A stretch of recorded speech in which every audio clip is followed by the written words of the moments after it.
iglesia es machista, y yo creo que como parte de esta sociedad que somos, sí, todavía tenemos mucho que desandar sobre esto.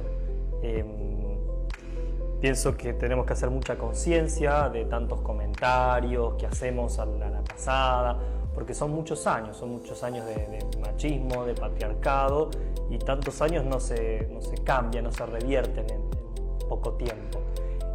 Pero creo que la clave es hacerlo consciente, reconocerlo e intentar cambiarlo. No, para nada, para nada. Antiguamente sí, en algunos principios se sacaban de contexto de lo que es la Biblia y decían que la mujer tiene que obedecer sí o sí al hombre, y por más que era maltratador lo tiene que obedecer sí o sí porque la Biblia lo decía, pero en realidad eso está sacado de contexto y manipulado de la forma que al hombre le conviene. Yo creo que uno se tiene que poner de acuerdo en su matrimonio para que las cosas puedan funcionar. Pero sí hay un mito que es real, que fue machista la iglesia por mucho tiempo, y hoy creo que en día está cambiando muchísimo. Creo que no se puede tildar a una institución con estas características. Quizás a lo largo de la historia fueron distintas decisiones que hacen que hoy en día tengamos esta idea de una institución como es la iglesia, que tiene tantos fieles. Pero hoy en el 2020 espero que se estén generando cambios al respecto, porque es una institución que, no como hace siglos atrás, pero sigue teniendo bastante importancia y bastante peso hoy en día, y no está bueno que con todos los cambios que se buscan generar en la actualidad se tilde, sea o no lo sea real o no sea real, se tilde a una institución que tiene tanta importancia y tanto peso como algo tan grave que es el machismo. La religión es un lavado de cabeza, sí, lavado de cabeza, de corazón, de cuerpo, de todo. La verdad que la mentalidad que yo tenía antes de conocerlo a él era muy fea, pensaba cosas pervertidas todo el tiempo, solamente en pasar un buen rato. Como dije anteriormente, era de jueves a lunes emborracharme y pensaba solamente en hacer cosas malas todo el tiempo.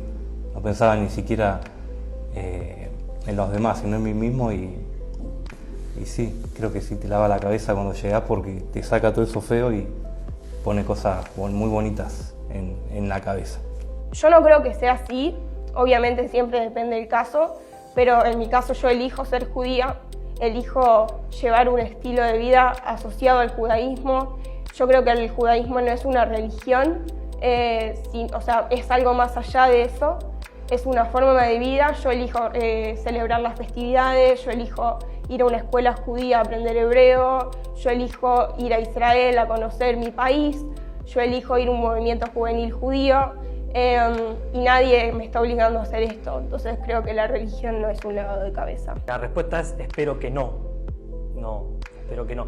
Es un riesgo que a veces está muy a mano, porque hablábamos anteriormente sobre la libertad, y a veces es más fácil vivir, también más mezquino, ¿no? Pero más fácil vivir con otras personas que piensen como yo, que opinen igual en todo, y así también se pierde la diversidad, se pierden las miradas distintas. Es mezquino, pero a veces lo es, porque a veces las personas vienen con muchas necesidades, haciendo un duelo en su vida, y están muy vulnerables, y lamentablemente muchas veces se tiende a querer por ahí plantearles, diríamos, un programa de vida duro, y la persona cuando está tan vulnerable a veces lo incorpora, pero por eso nosotros tenemos que cuidar mucho la subjetividad del otro, la libertad, que es lo más sagrado que tenemos, ¿no? Nadie cumple con los 10 mandamientos, nos vamos todos al infierno. Los 10 mandamientos es una creencia que está presente desde hace mucho tiempo. Creo que están presentes justamente para tener una sociedad más ordenada o más disciplinada, digamos. También depende a quién te enfrentes. O sea, si vos estás hablando con un religioso, te va a decir que intenta cumplir o que cumple todo el tiempo, toda su vida con estos 10 mandamientos. Pero si vos me preguntas a mí, que soy una persona judía laica, creo que no sé nombrar los 10 mandamientos, o sea, no sé cuáles son los 10 mandamientos, puedo nombrar un par. Pero depende con qué clase de judaísmo te estés enfrentando. No es lo mismo enfrentarte con un religioso o un conservador que con alguien laico o secular. Algo que por ahí nos cuesta escuchar, otra vez nos suene duro al oído, es que los mandamientos están para no cumplir, ¿sí? O sea, no como en el sentido de para transgredirlos, sino para darnos cuenta de que nosotros no vivimos de mandamientos, o diríamos en la psicología de mandatos, ¿no? Cumpliendo el mandato familiar, el mandato social, porque en el fondo está eso en juego, mi propia libertad, mi capacidad de decidir. Sabemos que algunos de los mandamientos que decimos se llama del Decálogo, que viene del Antiguo Testamento, podemos decir que coinciden con algunas normas sociales de la buena convivencia. Por ejemplo, no robar, no matar, coinciden con 2 de los mandamientos del Decálogo, y nosotros socialmente lo sostenemos eso, porque el espíritu de la ley es cuidar a los más débiles, porque si no sería, gobernaría, regiría la ley más fuerte, y muchas personas se verían así como lastimadas si no hay una ley, pero es para liberar y es para cuidar. En cuanto la ley otra vez se convierte en opresora, se convierte en sacarle libertad a las personas, en vez de dársela, listo, perdió su sentido.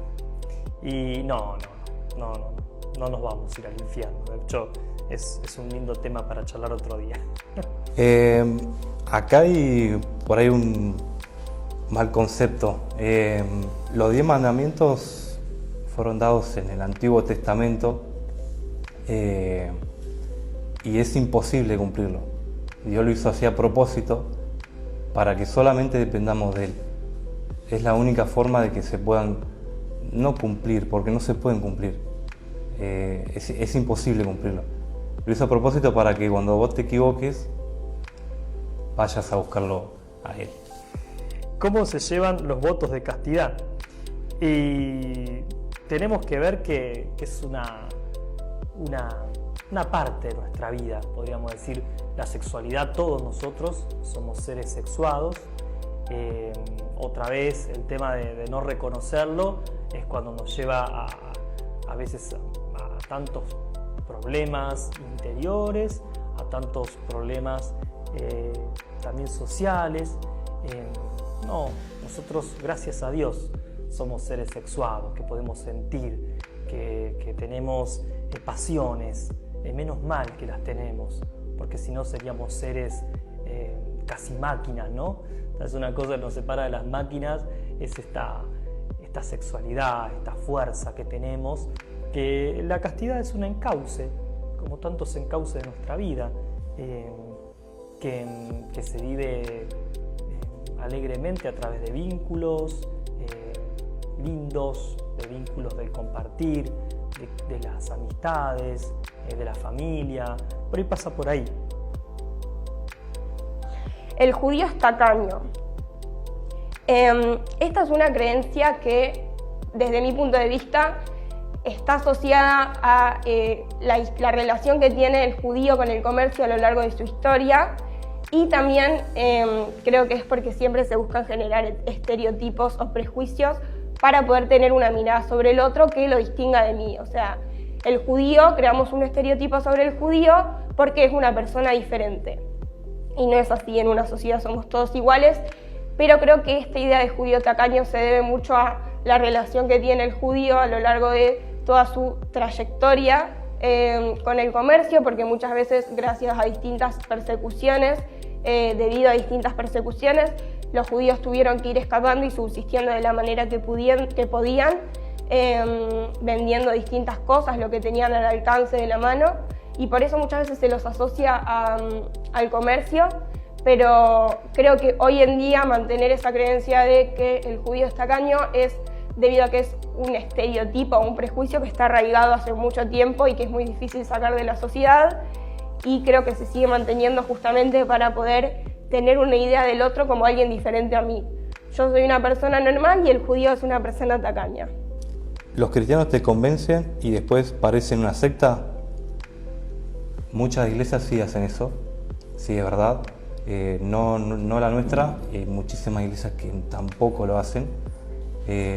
Como decía también anteriormente, manipulan lo que es la escritura y parecen sí una secta, como que tenés que rendir cuentas sí o sí a una sola persona. No te puedes comprar ni zapatillas nuevas que sin pedir permiso. Creo que eso sería una secta. Hay muchas sectas y eso es, la verdad que muy malo para la persona, para la sociedad, para todo. Y no creo que sean, creo que Dios no es así. Son rápidos para hacer negocios. Esto también se viene relacionando con el hecho de que los judíos muchas veces a lo largo de toda su historia estuvieron relacionados con el comercio y hoy en día se los sigue asociando con lo mismo, aunque vos te puedas encontrar con un montón de personas judías que se dediquen a miles de otras cosas, pero creo que esta idea o esta creencia de los negocios y del comercio es algo que viene arrastrándose desde hace siglos atrás. ¿Ignoran que dentro de la iglesia hay abusos? No, lamentablemente los hay. El Papa Francisco en esto es duro. En realidad, bueno, nunca queda corto porque lo más terrible son las víctimas y los daños que quedan en su vida. Entonces, no ignoramos, porque otra vez ignorar es ocultar y ocultar es perpetuar injusticias. Se está hablando mucho, sucede como en otros ámbitos de la sociedad, pero también podemos decir que que queremos llegar antes, o sea, puede haber una prevención, eso es lo importante. Muchas veces ámbitos de poder, de obediencia, diríamos como absoluta, que otra vez la libertad de la persona se ve comprometida, es un ambiente, diríamos, propicio a que ocurran estas cosas. Todo eso hay que desandarlo, todo eso hay que, diríamos, aborrecerlo, porque ese sentimiento en contra nos va a hacer cambiar. Pero lo fundamental es llegar antes, hay que llegar antes. ¿Cómo te llevas con el nada de sexo hasta el matrimonio? Qué pregunta.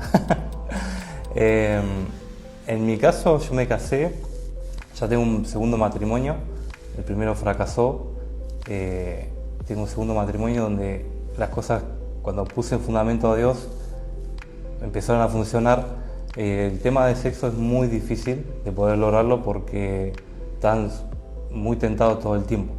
Yo no lo pude lograr, sé que conozco mucha gente que sí, muchos jóvenes que lo han podido lograr, han podido ser vírgenes hasta el día que se casaron.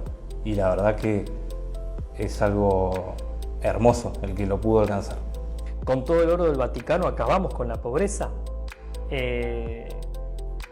Lo cierto es que no, la pobreza es un flagelo mundial, universal, que tiene causas complejas, no es fácil de explicar, pero sí sabemos que responde a grandes poderes que son pocos, por eso son grandes, que se benefician y que les conviene que haya personas, por ejemplo, que no tengan lo básico para vivir, como agua potable, como acceso a la salud, educación, y bueno, va por ahí. Hoy la Iglesia y con el Papa Francisco se habla mucho de este tema y se hacen cosas para revertir, pero creo que el vender el oro del Vaticano no sería una solución. Si quieren, si hay algo para firmar y que se venda, sí, yo firmo, pero no pasa por ahí. Aparte, muchas cosas, diríamos, en la Iglesia y en el Vaticano son cosas históricas, obras de arte que son patrimonio de la humanidad, y por ahí sería deteriorarlas o romperlas, tratar de cambiarlas, diríamos. Por eso no pasa tanto por ahí. ¿Qué pregunta te molesta que te hagan? hay una pregunta que me molesta que me hagan, pero porque no sé qué responder, que es que cuando digo que soy judía me preguntan si sé hablar el idioma de los judíos, que es el hebreo, que yo lo sí sé hablar, entonces vos respondés que sí y te dicen, ay, decime algo en hebreo. Y es como, ¿qué querés que te diga? Y creo que a todas las personas en realidad que hablan otros idiomas más allá del español o el inglés les debe pasar lo mismo. ¿Qué pregunta te molesta que te hagan? No me molestan generalmente las preguntas. No me molestan. Yo soy una persona que pregunto. Me pregunto a mí mismo mucho. Yo creo que la pregunta es el gran instrumento de cambio, de cuestionamiento, para que las cosas no queden así estáticas, justamente incuestionables, sino que la vida sea movimiento, que se pregunte. Y no, me molesta a veces, creo que como cualquier persona, cuando sin una confianza como ambiente se hacen preguntas íntimas. No, eso creo que me molesta, pero si hay confianza con la persona, no. ¿Qué pregunta te molesta que te hagan? Por mi tipo de personalidad, creo que no sé si hay alguna que me molesta. Sí me molesta que me digan lo que tengo que hacer. Eso es algo que me molesta, pero preguntas creo que no.